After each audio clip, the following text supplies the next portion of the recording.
이제 2월이 되었습니다. 이제 봄이 곧 오게 될 것입니다. 봄이 되면 농부들은 논이나 밭에다 씨를 뿌립니다. 우리나라가 농경사회일 때는 대부분의 사람들이 농촌에 살았습니다. 그래서 농촌 문화에 익숙해졌습니다. 하지만 요즘은 도시화되어서 많은 사람들이 대부분 도시에 살고 농촌에는 적은 사람들이 살고 있습니다. 그래서 요즘 아이들은 농촌 문화를 잘 알지 못합니다. 예수님 당시에는 대부분이 농경 사회였습니다. 사람들이 농사를 짓든지 아니면 갈릴리 호수에서 고기잡이를 하였습니다. 예수님께서 오늘 본문에서 비유로 말씀하십니다. 마태복음 13장을 천국장이라고 합니다. 천국에 대한 비유들을 말씀하고 있습니다.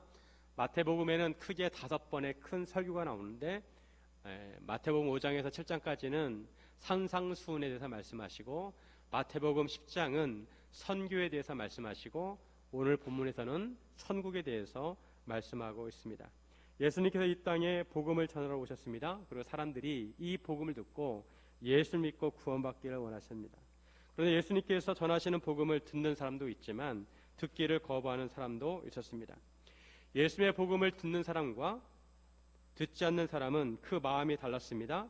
그 사람의 마음의 상태에 따라서 예수님의 말씀을 듣고 반응하는 사람이 있는가 하면 아니면 거부하는 사람도 있었습니다. 예수님과 바라시는 것은 우리가 예수님의 복음을 듣고 구원받고 변화되는 것입니다. 그러기 위해서 우리가 우리의 마음밭을 잘 가꾸어야 합니다. 우리의 마음밭이 좋은 밭이 되도록 해야 합니다. 우리가 어떻게 해야 우리의 마음을 좋은 밭으로 만들 수 있는지 함께 나누기를 원합니다. 첫째, 듣는 귀가 있어야 합니다.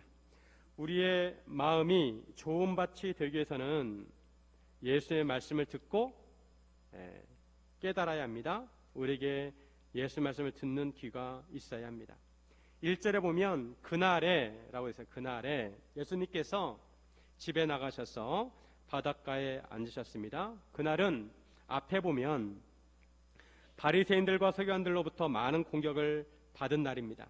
예수님께서는 선한 의도로 사역을 하셨지만 바리새인들과 서기관들은 예수님의 일거수일투족을 보면서 비판하기 바빴습니다. 예수님을 적대시하고 예수님을 대적했습니다. 더군다나 예수님의 어머니와 동생들이 찾아와서 예수님의 사역에 대해서 의문을 품었습니다. 예수님께서 사역을 하실 때 여러 방면으로 어려움을 겪었습니다. 그럴 때 마음이 지치게 됩니다. 선한 의도로 일을 하지만 그럼에도 여러 방해를 부딪힐 때 스트레스가 생기고 마음이 지치고 불편해집니다. 그날에 예수님께서는 집에서 나가셨습니다. 아마도 가버나움의 베드로의 집이었을 것입니다. 집에서 나오셔서 예수님께서 한적한 바닷가에 앉아 계셨습니다. 갈릴리 바다에서 불어오는 바람이 예수님의 얼굴을 스치고 지나갑니다. 예수님의 눈에는 하늘과 갈릴리 바다가 들어옵니다. 잠시 예수님의 머리를 식힐 수가 있었습니다. 그런데 또 큰 무리가 예수님에게로 모여들었습니다. 그러자 예수님께서 작은 배를 타시고 배에 올라가서 앉으셨습니다. 그리고 무리들은 해변에 서 있었습니다. 가버나움 남서쪽에 공연장처럼 굽어진 해변이 있다고 합니다. 사람들이 그 해변에 서 있고 예수님께서는 배를 타고 무리를 바라보시면서 말씀을 전하셨습니다. 그렇게 하면 예수님께서는 마치 공연장의 무대에서 말씀을 하시는 것처럼 많은 사람들에게 그 말씀이 똑똑하게 잘 들렸다고 합니다. 예수님께서 무리들에게 씨 뿌린 비유에 대해서 말씀하십니다. 그러시면서 귀 있는 자는 들으라고 하십니다. 9절에 보시면 귀 있는 자는 들으라 하시니라. 당연히 귀를 가지고 있으면 들을 수 있습니다. 그럼에도 귀 있는 자는 들으라고 하신 것은 말씀을 듣고 깨달아야 한다는 것입니다. 같은 말씀을 듣고도 그 말씀에 아무런 반응을 하지 않는 사람이 있는가 하면 어떤 사람은 그 말씀을 듣고 감격하고 반응하는 사람이 있습니다. 아무런 반응을 하지 않는 사람은 말씀을 듣기는 들었지만 듣지 않는 사람입니다. 그냥 한쪽 귀로 들었다가 한쪽 귀로 흘리는 사람입니다. 이에 반해서 그 말씀을 듣고 반응한 사람은 그 그 말씀의 의미를 깨닫고 생각과 마음의 변화가 생긴 사람입니다. 예수님께서는 말씀을 듣고 깨달아야 한다는 것을 강조하십니다. 예수 말씀을 듣는 제자들은 의아하게 생각했습니다. 왜냐하면 그 전까지는 예수님께서 말씀하실 때 그냥 직접적으로 말씀하셨습니다. 그런데 갑자기 비유를 사용하십니다. 비유는 빗대어서 말하는 것입니다. 그래서 제자들이 예수님께 물어봅니다. 어찌하여 그들에게 비유로 말씀하십니까? 그래서 예수님께서 이렇게 말씀하십니다. 11절에 대답하여 이르시되 천국의 비밀을 아는 것이 너희에게는 허락되었으나 그들에게는 아니 되었나니. 예수님께서 비유로 말씀하신 이유를 알려주십니다. 제자들에게는 천국의 비밀을 아는 것이 허락되었지만 그들에게는 허락되지 않았다는 것입니다. 이것이 비유의 양면성입니다. 같은 비유를 듣고서 어떤 사람은 천국의 비밀을 깨닫게 되지만 어떤 사람은 깨닫지 못한다는 것입니다. 예수님께서 말씀을 전하실 때 바리새인들과 서기관들의 반대에 부딪혔습니다. 상황이 이렇게 되자 예수님께서는 전략을 바꾸셔서 비유로 말씀을 하십니다. 그래서 그 비유를 듣고 깨닫는 자는 깨달을 것이고 깨닫지 못하는 자는 깨닫지 못할 것입니다. 그래서 무릇 있는 자는 받아 넉넉하게 되지만 없는 자는 그 있는 것도 빼앗길 것이라고 하십니다. 같은 그림을 보는데 사람에 따라서 그 그림이 다르게 보입니다. 같은 그림을 보고 있는데 어떤 사람은 매부리 코를 가진 노파로 보이는데 또 어떤 사람에게는 그 그림이 모자를 쓴 여인으로 보입니다. 한 번쯤은 그런 그림을 보신 적이 있을 것입니다. 분명히 같은 그림인데 사람에 따라 다르게 보입니다. 마찬가지로 비유도 그렇습니다. 같은 비유를 듣고도 깨닫는 사람이 있는가 하면 깨닫지 못하는 사람이 있습니다. 즉 예수님께서 그들에게 비유로 말씀하신 것은 그들이 보아도 보지 못하고 들어도 듣지 못하며 깨닫지 못하게 하기 위해서라고 하셨습니다. 이것은 이사야 선지자의 예언이 이루어진 것입니다. 이사야 선지자가 말씀하기를 너희가 듣기는 들어도 깨닫지 못할 것이요 보기는 보아도 알지 못하리라 라고 했습니다. 이 백성들의 마음이 완악하여져서 그 귀는 듣기에 둔하고 눈은 감았다고 합니다. 이렇게 하신 이유는 그들이 눈으로 보고 귀로 듣고 마음으로 깨달아 돌이켜 고침을 받지 못하도록 하기 위해서라고 합니다. 이사야 선지자는 이스라엘 백성에게 하나님의 말씀을 전했습니다. 이제 너무 이스라엘 백성이 타락하게 되어서 곧 멸망하게 된다는 것입니다. 그런데 이런 하나님의 말씀을 듣고도 이스라엘 백성들은 깨닫지 못했습니다. 이사야가 전한 하나님의 말씀을 듣지 않았습니다. 그들이 완악하였기 때문입니다. 이렇게 해서 남유다가 결국 멸망하게 되었습니다. 이스라엘 나무가 베어지게 되었고 그루터기만 남았습니다. 하나님께서는 그 그루터기를 통해서 새로운 역사를 이루셨습니다. 마찬가지로 예수님 당시에도 유대인들은 예수님 말씀을 듣고도 깨닫지 못했습니다. 유대인들은 그들의 조상처럼 마음이 완악했습니다. 하지만 예수님께서 제자들에게 말씀하시기를 너희 눈으로 보고 너희 귀로 들음으로 복이 있다고 하십니다. 즉 이 비유를 알아듣지 못하는 사람들은 깨닫지 못하지만 예수님의 비유를 듣고 깨달은 제자들 그들에게는 복이 있다는 것입니다. 많은 선지자와 의인이 제자들의 눈으로 보는 것들을 보고자 하여도 보지 못하였고 제자들이 듣고자 하여도 듣지 못하였다고 합니다. 하지만 이제 제자들은 예수님을 통해서 보게 되고 듣게 되었다는 것입니다. 물론 제자들도 완전히 깨닫지는 못했습니다. 예수님께서 깨우쳐 주셔야만 했습니다. 하지만 제자들은 듣는 귀가 있었습니다. 예수 말씀을 듣고 깨달을 수 있었습니다. 그래서 우리도 듣는 귀를 달라고 기도해야 합니다. 듣는다고 다 듣는 것이 아닙니다. 본다고 다 보는 것이 아닙니다. 듣고 깨달아야 합니다. 우리가 성경을 읽을 때 성령님께 조명해 달라고 기도해야 합니다. 성령님께 깨달음을 달라고 기도해야 합니다. 그리고 말씀을 들을 때도 깨닫는 귀를 달라고 기도해야 합니다. 그렇지 않으면 하나님의 말씀을 듣고도 아무런 변화가 없습니다. 같은 약을 사용하는데 어떤 사람은 약의 효과가 금방 나타나는데 어떤 사람은 약의 효과가 나타나지 않습니다. 특히 우리가 품은 태신자들에게 듣는 귀를 달라고 기도해야 합니다. 우리 주변에 믿지 않는 가족이 있으면 그들에게 듣는 귀를 달라고 기도하시기 바랍니다. 노방전도를 하다 보면 기독교에 대해서 반감을 가진 사람들을 만납니다. 전도지를 주면 전도지를 받자마자 그 자리에서 전도를 찢어가지고 버립니다. 예수의 옛자도 꺼내지 못하게 합니다. 그들의 마음은 완전히 닫혀 있습니다. 여러 가지 요인이 있겠지만 기독교에 대한 이미지가 좋지 않을 수 있습니다. 언론들을 보면 기독교에 대해서 지나치게 비판적이고 편향적일 때가 있습니다. 그러다 보니 그런 뉴스를 접하는 사람들 입장에서 좋은 이미지가 아닐 수 있습니다. 또는 교회나 교회 다니는 사람들을 통해서 상처를 받은 사람들도 있습니다. 세상 사람들은 예수님을 잘 알지 못합니다.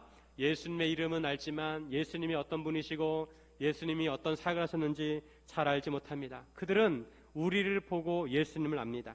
예수 믿는 우리를 바라보고 예수님을 알게 됩니다. 그런데 목사, 장로, 권사, 집사라고 하면서 신뢰를 하게 한 다음에 사기를 치는 경우가 있습니다.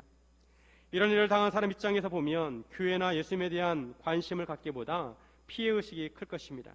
그래서 마음에 상처를 받아서 마음이 다친 사람들이 많이 있습니다. 그래서 우리는 그런 분들을 위해서 기도해야 합니다. 그들에게 듣는 귀를 달라고 기도해야 합니다. 믿음은 성령님께서 도와주셔야 합니다. 사랑하는 여러분, 듣는 귀를 가지시기를 주님 이름으로 축원드립니다. 둘째, 뿌리가 내리도록 해야 합니다. 좋은 밭은 씨가 뿌려졌을 때 뿌리를 내릴 수 있는 밭입니다. 우리의 마음이 좋은 밭이 되려면 말씀의 씨앗이 뿌리를 내릴 수 있어야 합니다. 예수님께서 씨 뿌리는 자의 비유를 말씀하셨습니다. 예수님 당시에는 밭에 씨를 뿌릴 때 농부가 씨가 담겨진 그 바구니를 어깨에 둘러매고 손으로 씨를 한 움큼 잡아가지고 씨를 이렇게 뿌립니다. 여기저기 씨를 뿌립니다. 그러면 씨가 이곳저곳 떨어집니다. 그런데 밭이라고 다 같은 밭이 아닙니다. 같은 밭이라 하더라도 어떤 곳은 사람들이 지나다녀서 길이 된 부분이 있습니다. 사람들이 많이 지나다니다 보면 밭이 길이 됩니다. 그런 곳은 땅이 딱딱합니다. 그런 곳에도 씨가 떨어지게 됩니다. 그리고 어떤 곳에는 돌이 있는 곳이 있습니다. 돌 위에 흙이 얇게 덮여 있습니다. 그런 곳에도 씨가 떨어집니다.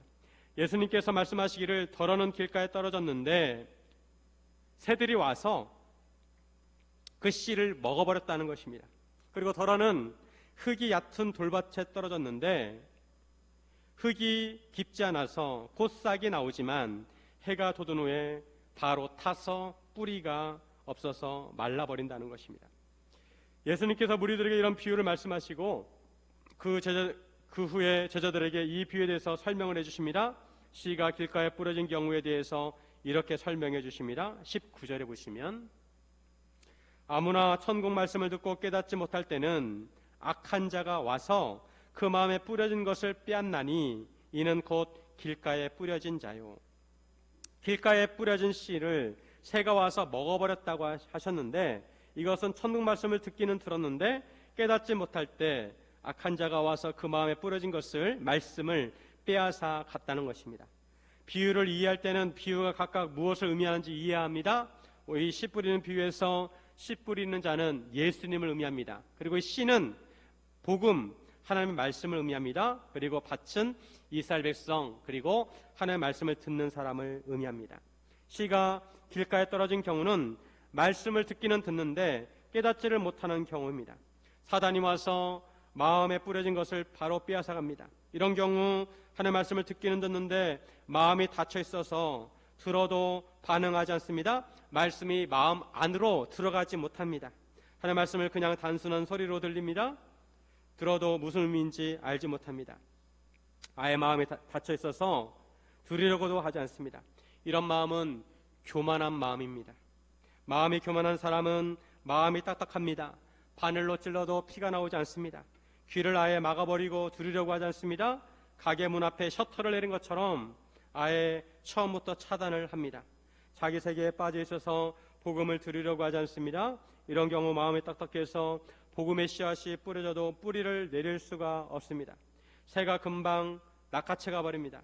이런 마음에 씨앗의 뿌리를 내리려면 마음을 갈아엎어야 합니다. 농부들이 봄이 되면 씨앗을 심기 전에 땅을 갈아엎습니다. 그러면 그동안에 딱딱해졌던 땅이 흙이 부서져서 부드러워지고 뽀송뽀송해집니다. 논에다 모내기를 할 때도 먼저 논을 갈아엎습니다. 그래야 모내기를 할 때 모가 뿌리를 잘 내릴 수가 있습니다. 마찬가지로 우리 마음이 길바닥처럼 딱딱할 때는 우리 마음을 갈아엎어야 합니다. 그래야 말씀의 씨앗이 뿌리를 내릴 수 있습니다. 딱딱한 마음을 갈아엎어서 부드러운 마음으로 만들려면 충격 요법이 있어야 합니다. 쟁기로 딱딱한 땅을 깊이 갈듯이 충격요법을 통해서 우리 마음을 갈아엎어야 합니다. 평소에 자기 주먹을 믿고 자기 의지가 강해서 의지하기를 싫어하는 사람들은 믿음을 갖는 사람들을 사람의 마음이 약해서 그렇다고 생각을 합니다. 하지만 예수 믿는 것은 사람 마음이 약해서 그런 것이 아닙니다. 그것이 진리이기 때문입니다. 사람은 두 발로 땅을 딛고 살고 부모님으로부터 나왔기에 부모님을 섬기는 것처럼 예수 믿는 것은 예수님께서 구원자이시기에 믿는 것입니다. 특히 자수성가한 사람들은 자기 의지가 강해서 다른 사람의 말을 잘 듣지 않습니다. 이런 경우 하나님께서는 충격요법을 사용하십니다. 잘 나가던 사업이 갑자기 기울어진다든지 건강에 자신하던 사람이 갑자기 병을 얻는다든지 앞길이 막히게 하십니다. 그럴 때 하나님을 찾게 됩니다. 평소에는 하나님을 잘 찾지 않습니다. 그러다가 자기가 잡고 있는 끈이 떨어졌을 때 비로소 하나님을 찾습니다. 보통 사람들은 세상에서 잘 나가고 자기 계획대로 일이 진행될 때 하나님을 찾지 않습니다. 그러다가 사업이 망하고 건강에 이상이 오면 하나님을 자기 힘으로 어떻게 할 수가 없을 때가 되면 하나님을 비로소 찾습니다. 그런데 오히려 그것이 그 사람에게는 복입니다. 그렇게 해서라도 하나님을 만나는 것이 그 사람 영혼에 있어서는 은혜이고 복입니다. 사도 바울이 이런 경우입니다. 바울은 유대인 중에 유대인이고 바리새인 중에 바리새인이었습니다. 가말리엘 문화생 중에 그 당시에 최고의 학부라고 할 수 있는 가말리엘 문화생의 학생이었습니다. 바울은 똑똑하고 지식이 많고 세상에 꿀릴 것이 없었습니다. 그래서 자신감이 충만하다 못해 교만해졌습니다. 자기 생각에 예수를 믿는 사람들은 제정신이 아니고 이단이라고 생각했습니다. 그가 생각하기에 예수라는 사람은 사내들은 공의의 심판을 받아서 신성모독죄로 십자가에 못 박혔습니다. 물론 죄목은 달랐습니다. 유대법에 따르면 신성모독이고 로마법에 따르면 정치범이었습니다. 자신을 유대인의 왕이라고 했기 때문입니다. 그래서 십자가에 못 박히게 되었습니다. 이것은 당연한 결과라고 생각했습니다. 그런데 예수를 따른 제자들과 추종자들이 예수님이 부활했다고 주장을 합니다. 그들이 부활한 예수님을 만났다고 주장을 합니다. 바울은 이런 말을 하는 사람들은 사회를 혼란시키는 암적인 존재로 생각을 했습니다. 그래서 그런 사람들을 없애야 사회가 안정이 되고 혼란이 없을 것이라고 생각을 했습니다. 그래서 바울은 예수 믿는 사람들을 잡아들이는데 혈안이 되었습니다. 그러다가 다메섹에도 예수님 믿는 사람들이 있다는 소문을 듣고 대제사장의 고문을 받아서 다메섹으로 가는 도중에 호련히 하늘에서 빛나는 빛을 보았습니다. 그리고 음성이 들리기를 사울아 사울아 내가 어찌하여 나를 박해하느냐 나는 내가 박해하는 예수라. 이런 말씀을 듣고 고꾸라지게 됩니다. 그리고 바울은 눈에서 비늘 같은 것이 벗겨지게 됩니다. 예수님께서 부활하신 것은 사실이고 진리였습니다. 그 다음부터 바울은 예수님의 사도가 되어서 죽을 때까지 복음을 전하는 사명을 감당하게 됩니다. 자기 생각에 빠져 있으면 아무 소리도 들리지 않습니다. 자기만의 생각에 잠겨서 마음이 닫혔습니다. 다른 사람의 말은 들으려고 하지 않습니다. 자기 말만 합니다. 예수를 믿어도 이런 마음을 가지고 있으면 믿음이 자라지 않습니다. 그래서 우리는 항상 열린 마음을 가져야 합니다. 특히 주님을 향해서 열린 마음을 가져야 합니다. 그래야 말씀이 우리 마음에 뿌리를 내릴 수가 있습니다. 그리고 두 번째 경우는 말씀이 돌밭에 떨어진 경우입니다. 이 경우는 즉시 기쁨으로 받지만 그 속에 뿌리가 없어서 잠시 견디다가 말씀으로 말미암아 환난이나 박해가 일어났을 때 곧 넘어지는 자를 말합니다. 말씀을 들을 때는 감정적인 변화가 있습니다. 말씀을 들으니까 좋습니다. 마음이. 그래서 기뻐합니다. 그런데 말씀이 자라려면 뿌리를 내려야 하는데 흙이 얕아가지고 뿌리를 내릴 수가 없습니다. 해가 나면 금방 말라버립니다. 말씀대로 살려고 하는데 환난이나 박해를 받으면 바로 넘어지게 됩니다. 말씀대로 살려고 하는데 어려움을 만나면 금방 말씀을 포기합니다. 수영을 하려고 물속으로 들어가야 하는데 물에 발을 담그자마자 조금만 차가워도 금방 나와버립니다. 물 한 방울만 튀어도 금방 튀어나옵니다. 예수 믿는다는 것은 예수님께 모든 것을 맡기는 것입니다. 나의 인생도 나의 생명도 나의 모든 것을 예수님께 맡기는 것입니다.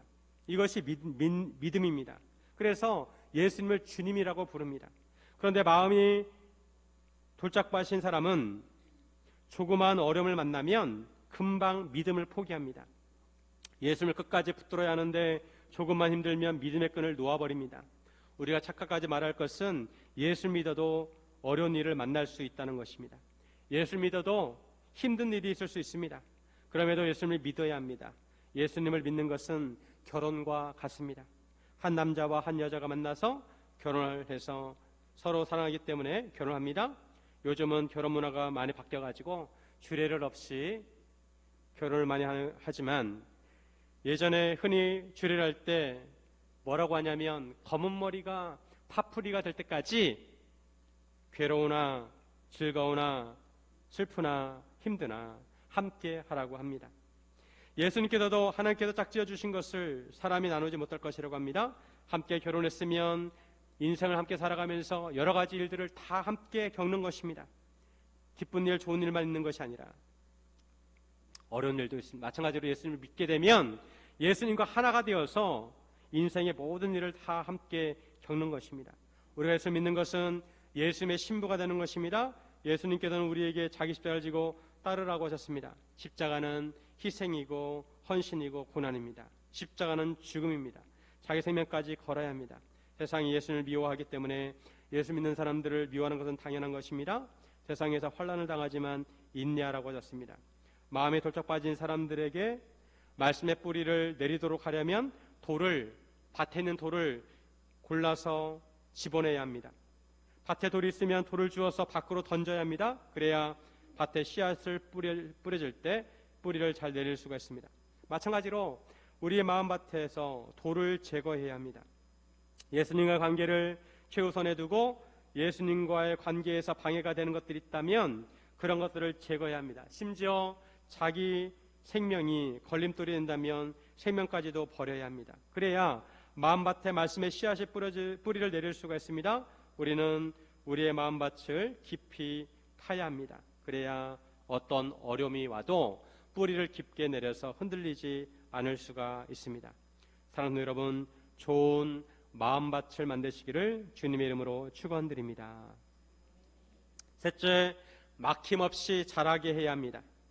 우리가 좋은 마음밭이 되려면 씨앗이 뿌려졌을 때 뿌리가 잘 내릴 뿐만 아니라 잘 자라야 합니다.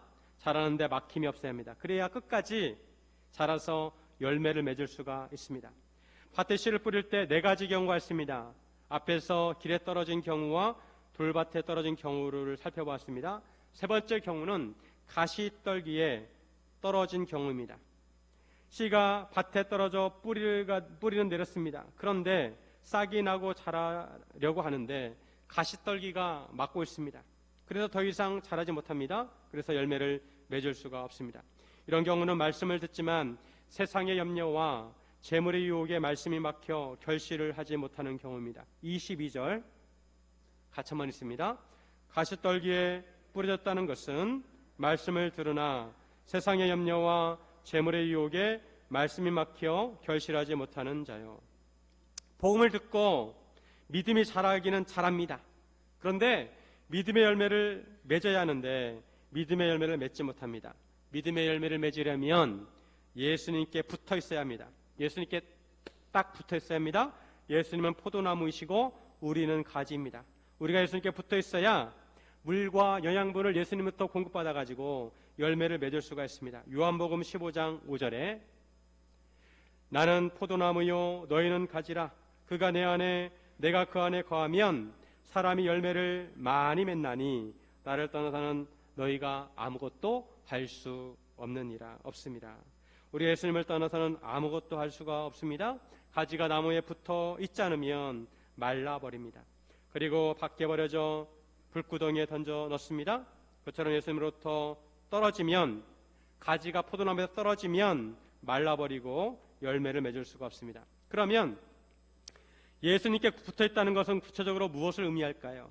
우리가 예수님의 말씀 안에 거하는 것입니다.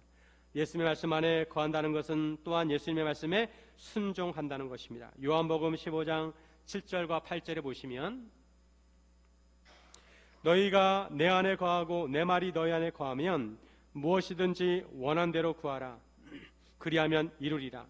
너희가 열매를 많이 맺으면 내 아버지께서 영광을 받으실 것이요 너희는 내 제자가 되리라.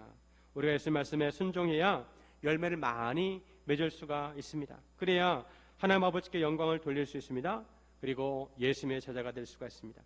그런데 예수님의 말씀대로 살려고 하다 보니 걸리는 것들이 많습니다. 예수님을 위해서 살려고 하다 보니 세상의 염려와 재물의 유혹이 다가옵니다. 예수님을 위해 살려고 하면 포기하는 것들이 있습니다. 세 사람들은 넓은 길로 가지만 예수님을 위해 살려면 좁은 길로 가야 합니다.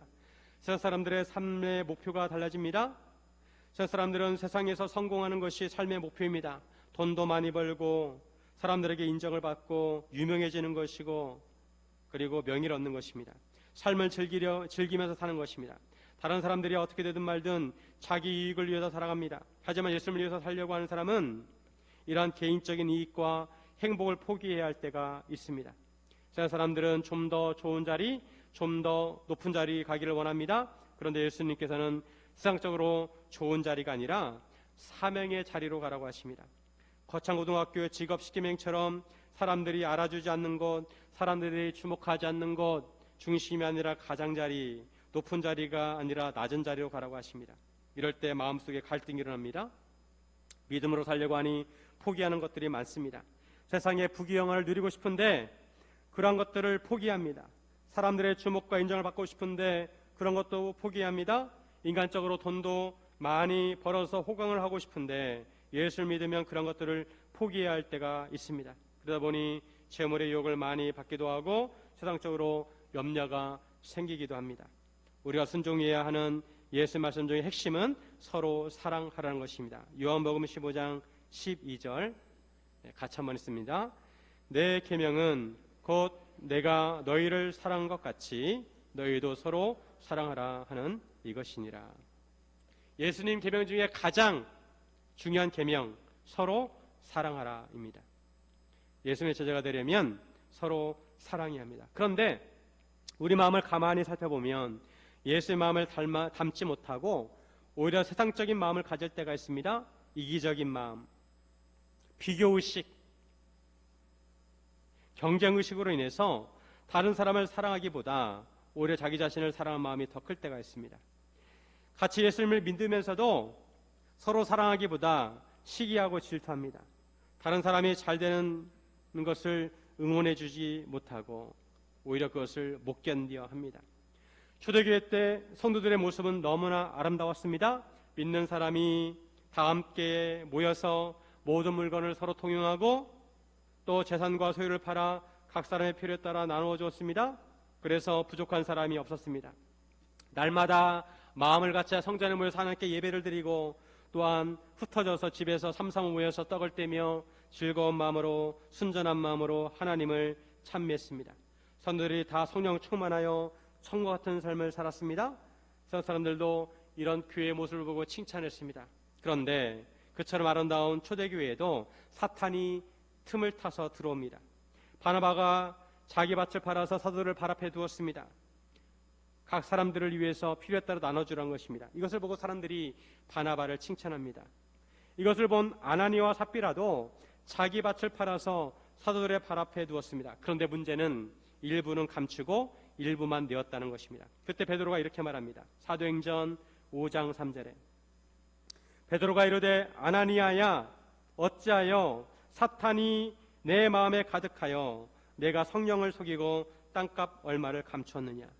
아나니아와 삽비라는 성령님을 속였습니다. 땅을 팔고 보니 갑자기 아까운 마음이 들어가지고 일부는 숨기고 일부만 헌금을 합니다.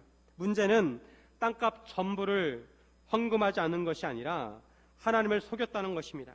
처음부터 땅값 얼마를 일부만 헌금하겠다고 하면 그렇게 하기로 한 대로 하면 됩니다. 그것은 잘한 것입니다. 자기 마음이 허락하는 대로 자원한 마음으로 하면 됩니다. 그런데 그들은 마음에 사탄이 가득하여 거짓말을 하였습니다. 하나님을 속였습니다. 일부만 헌금하면서 그것이 전부인 것처럼 하였습니다. 그들은 결국 한날에 죽게 되었습니다. 하나님께서는 초대교회가 거룩하고 정결한 교회가 되기를 바라셨습니다. 그런데 아나니와 삽비라는 사탄의 유혹을 받아서 거짓말을 하게 되었고 하나님을 속이게 되었습니다. 재물의 유혹을 받았습니다.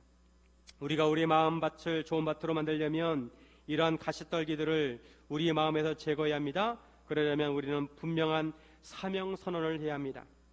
나의 삶의 목표를 정해야 합니다. 내 삶의 목표는 무엇이고 나의 사명은 무엇인지 분명히 하고 그것을 위해서 살아야 합니다. 그렇지 않으면 우리는 세상의 유혹에 넘어가기 쉽습니다. 우리가 보고 듣고 듣는 모든 것이 세상적인 이야기들이면 우리도 세상 사람들처럼 세상을 동경하게 되어 있습니다. 예수 믿는 사람들과 예수 믿지 않는 사람들은 삶의 목표가 달라야 합니다. 가는 길이 다릅니다. 예수 믿는 사람은 사명을 위해 살아야 합니다. 조국을 위해서 목숨을 바친 사람들을 영웅이라고 합니다. 그들은 조국의 독립과 나라의 안위를 위해서 개인적인 편안함과 행복을 포기하고 심지어 자기 목숨까지 버립니다. 예수 믿는 사람들은 적어도 이러한 영웅들보다 더한 삶을 살아야 합니다. 예수님을 위해서 살아야 합니다. 예수님의 말씀을 순종하는 삶을 살아야 합니다. 그러려면 세상적으로 포기하는 것들이 많이 있습니다. 세상적인 유혹을 많이 받습니다. 이러한 유혹을 제거하고 극복해야 믿음의 열매를 맺을 수가 있습니다. 정신을 바짝 차리고 영적으로 깨어 있어야 하고 항상 성령 충만해야 합니다. 성령님의 인도하심을 받아야 합니다.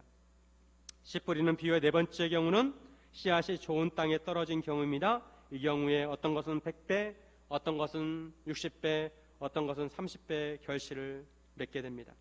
제가 어렸을 때 산 중통에다가 밭을 만드는 것을 봤습니다. 밭을 만들려면 먼저 나무를 다 뱁니다. 그 다음에 나무의 뿌리까지 다 캐냅니다. 그리고 거기에 돌을, 큰 돌, 작은 돌 다 가려냅니다. 그 다음에 밭을 갈아서 흙을 부드럽게 만듭니다. 하나님께 만드신 땅의 원리는 좋은 밭에 씨를 심으면 100배, 60배, 30배 열매를 맺는다는 것입니다.